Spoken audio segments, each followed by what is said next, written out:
It is a pleasure to welcome you all today. This event is an opportunity to develop an inter-sector dialogue on the critical issue of youth provision. We are meeting 7 months after riots shook the city. And nothing could excuse some of the appalling behaviour that we saw. Today will be clear proof to any doubters that we can be proud of the youth of this city. What has gone wrong with us as a society that there are so many young people who believe their identities are bound up in the possession of the right kind of running shoes? We need to work together to build self-belief amongst our young people. We're going to make it the greatest city on earth for a young person to grow up in. That's the aim. Thank you very much. I want to avoid binary understandings of the riots, understandings that try and place it down to one cause or try and put it down to a single issue, because they were very complex. There were some people who just got caught up in the madness of the moment. There were some people who set out to go and steal things and went out intentionally. Some people wanted to retaliate.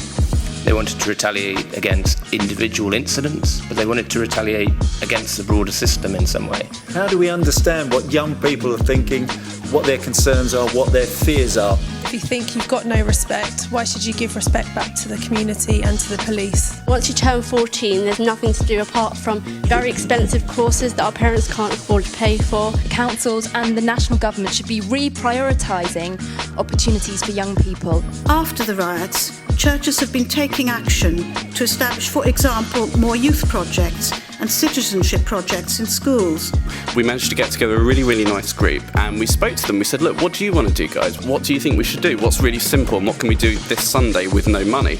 And they said, let's clean up the streets. So that's what we did. We borrowed some litter pickers, we borrowed some brooms. We are hoping to turn Tottenham into a place in which you would have Tottenham as a centre of youth leadership, excellence in youth leadership.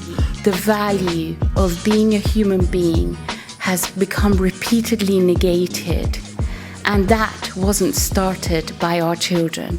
We started that narrative, and the children just reflect that back at us.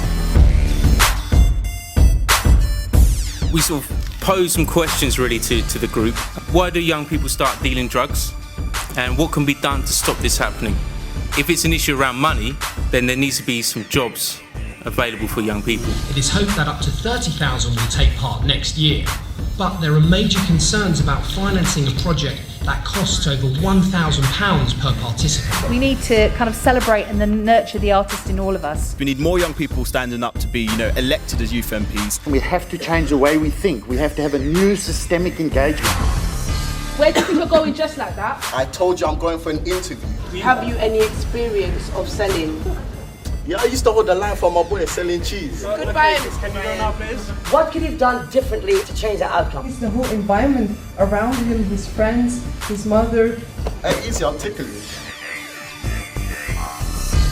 Faith is not a private matter with no place to play in public discourse on political and policy issues.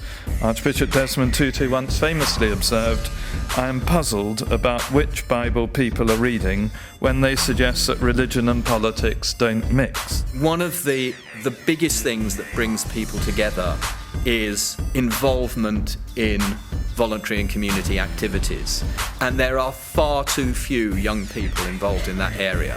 We catalyzed a campaign called 2011 Hours Against Hate, asking young people through a virtual campaign on Facebook and Twitter to volunteer an hour or more of their time to serve someone or some organization that doesn't look like them, pray like them, or live like them. Be a voice, not an echo. And I think if our young people can hear that and be the voice of themselves, then we shall have a young generation that we can all be proud of.